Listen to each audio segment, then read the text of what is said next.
Hello friends, today we are going to discuss about chapter oscillation and wave. It is the last chapter of plus 1 physics and some of its part is also in BSc. There we have separate unit of oscillations and of waves. In this chapter we have two parts. First part is totally on oscillation. So firstly we will discuss about oscillations. So oscillations पढ़ने से पहले आपको पता होना चाहिए कि non repetitive motions और repetitive motions कौन से होते हैं. जैसे नाम से पता चल रहा है कि नॉन रिपीटेटिव मोशंस वो मोशंस होते हैं जो टाइम के साथ रिपीट नहीं करते, do not repeat type with time. For example rectilinear motion and projectile motions. Rectilinear motions straight line motions होते हैं. For example motion of car on a straight road. Projectile motions कौन से होते हैं? बेसिकली मैं आपको इसको एक एग्जांपल से समझाती हूँ.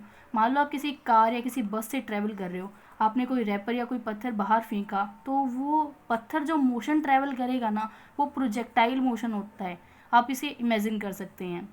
रिपीटेटिव मोशंस यानी कि जो टाइम के साथ खुद को रिपीट करते हैं, repeat with time. For example periodic motion, oscillatory motions, यानी कि एक पीरियड के बाद जो खुद को रिपीट करना शुरू कर दे वो रिपीटेटिव मोशंस होते हैं. पीरियोडिक मोशन और ऑसिलेटरी मोशंस को हम फर्दर आगे डिटेल में पढ़ेंगे. पीरियोडिक मोशंस वो मोशंस होते हैं that motion which is repeated identically after a fixed interval of time. यानी कि एक फिक्स्ड इंटरवल ऑफ टाइम, यानी कि एक फिक्स्ड पीरियड के बाद जो अपने आप को रिपीट करे, वो पीरियोडिक मोशन होते हैं. For example revolution of earth around the sun, it's period is 1 year. यानी कि सन के अराउंड जो अर्थ रिवॉल्यूशन करती है उसका पीरियड 1 ईयर है. 1 साल के बाद वो दोबारा चक्कर लगाना शुरू कर देती है. Similarly motion of moon around earth, इसका जो पीरियड है वो 27.3 डेज है.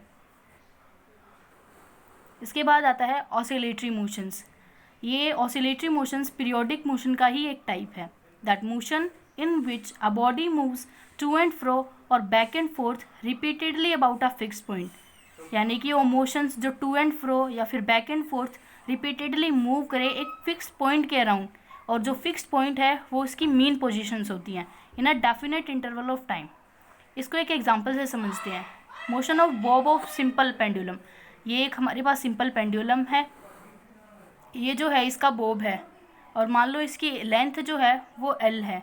तो इसकी सेंटर वाली जो पोजीशन है ये इसकी मीन पोजीशन है, और इसके साइड में लेफ़्ट और राइट में जो इसकी ये वाली है ये इसकी लिमिट्स हैं, और इन लिमिट्स को हम एक्सट्रीम पोजीशंस बोलते हैं. ऑसिलेटरी मोशंस के और भी हमको एग्जांपल दिख सकते हैं. In such a motion the body is confined within well defined limits. मैंने आपको बता दिया कि well defined limits extreme positions होती हैं. इसके बाद आती है कि all oscillatory motions are periodic motion because each oscillatory motion is completed in a definite interval of time.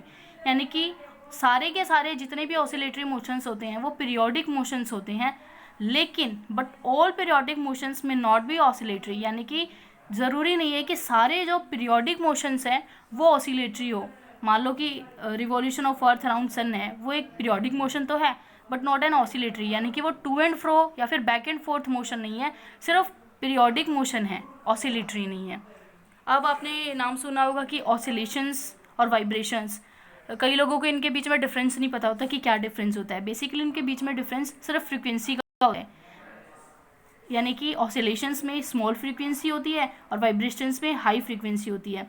Oscillations में एग्जांपल जैसे अभी हमने डिस्कस किया कि ऑसिलेशन ऑफ सिंपल पेंडुलम, यानी कि सिंपल पेंडुलम में जो उसके रोटेट करने की, टू एंड फ्रो मोशन करने की जो फ्रीक्वेंसी है वो स्मॉल है.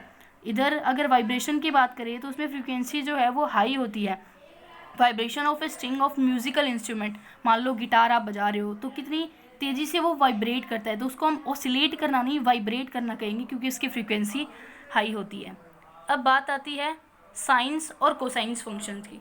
हम आगे पढ़ेंगे कि जितने भी हार्मोनिक फंक्शंस हैं वो सारे साइन और कोसाइन की टर्म में होते हैं. क्यों? क्योंकि जितने भी ट्रिग्नोमेट्रिक फंक्शंस होते हैं वो सारे सिंपल पीरियड, उनमें से सिर्फ साइंस और कोसाइंस ही ऐसे होते हैं जो सिंपल पीरियोडिक और बाउंडेड होते हैं. जैसे ऑसिलेटरी मोशंस की वेल डिफाइंड लिमिट्स थी, उनकी एक्सट्रीम पोजीशंस थी, इसीलिए इनको हम साइंस और कोसाइंस की टर्म्स में यूज़ करते हैं क्योंकि ये भी बाउंडेड फंक्शंस होते हैं. इन फंक्शंस की भी का भी एक पीरियड होता है. These functions have a period of 2 pi radians and are called harmonic functions. इनकी जो पीरियड है वो 2 पाई रेडियन होता है. इनको हम हार्मोनिक फंक्शंस को बोलते हैं, साइंस और कोसाइंस को. इसलिए oscillatory motions can be expressed in terms of science and cosines functions and that's why oscillatory motions is called harmonic motion. इसीलिए जितने भी ऑसिलेटरी मोशंस होते हैं हम उनको हार्मोनिक मोशंस बोलते हैं। इसके बाद आती है कुछ बेसिक टर्म्स जिनके बारे में आपको पता होना चाहिए। जनरल टर्म्स हैं, बेसिकली सबको पता भी होगा, लेकिन फिर भी मैं एक बार बता देती हूँ। Time period, it is the least interval of time after which the periodic motion of a body repeat itself, यानी कि वो पीरियड जिसके बाद कोई भी बॉडी अपना मोशन जो है वो रिपीट करती है, इसको हम टी से डिनोट करते हैं। इसके ऐसा यूनिट आपको पता ही होगा, सेकेंड होती है।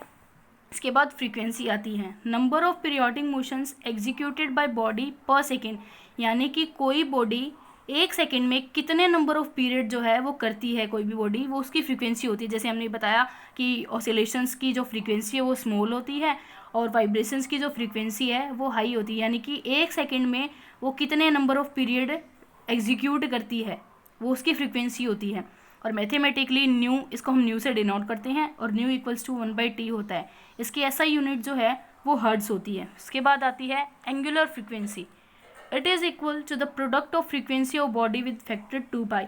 एंगुलर फ्रीक्वेंसी में जो है उसका एंगल भी, बॉडी अगर पीरियोडिकली मूव करिए तो उसका एंगल भी मैटर करता है, इसलिए हम उसको 2π फैक्टर से जो है मल्टीप्लाई कर देते हैं। इसको हम ओमेगा से डिनोट करते हैं और न्यू को हमने 2π से मल्टीप्लाई कर दिया इसलिए 2π न्यू, और न्यू को हम 1/t लिख सकते हैं इसलिए 2π/t। इसकी ऐसा यूनिट जो है वो रेडियन पर सेकेंड होती है।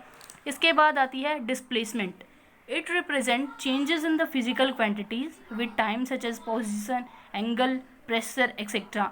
डिस्प्लेसमेंट डिस्टेंस या उसके बारे में बात नहीं करती है, ये बेसिकली चेंज रिप्रेजेंट करती है फिजिकल क्वांटिटीज़ में। फॉर एग्जांपल पोजीशन हो गया, एंगल हो गया, प्रेशर, या फिर बहुत सारी और भी टर्म्स हैं। एग्जांपल ले लेते हैं, मान लो कोई लोडेड स्प्रिंग है, उसको जब हम खींचते हैं तो उसमें डिस्प्लेसमेंट आती है, यानी कि वो डिस्टेंस वाइज उसमें डेविएशंस होती है, इसलिए उसमें जो डिस्प्लेसमेंट है हम उसको डिस्प्लेसमेंट वेरिएबल ही मानेंगे। लेकिन सिंपल पेंडुलम की अगर बात करेंगे तो उसमें एंगुलर डेविएशंस आएंगी। जैसे इस एग्जांपल्स में देखिए, जब ये वर्टिकली मूव करेगा तो साथ में यहाँ एंगल की डेविएशंस आएगी, सिर्फ डिस्टेंस वाइज ये डेविएट नहीं कर रहा है, इसका एंगल भी चेंज हो रहा है, इसलिए इसमें एंगुलर डेविएशंस है। तो यहाँ जो डिस्प्लेसमेंट है वो एंगुलर डेविएशन है वर्टिकली। उसके बाद आता है phase, it is a physical quantity which gives the instantaneous position and direction of motion of vibrating particle, यानी कि पार्टिकुलर टाइम पे वो जो बॉडी है वो किस पोजीशन और किस डायरेक्शन में है, ये हमें फेज बताता है। इसके बारे में हम डिटेल स्टडी SHM यानी कि सिंपल हार्मोनिक मोशन में पढ़ेंगे, जो हम आगे डिस्कस करने वाले हैं नेक्स्ट वीडियो में। Thank you.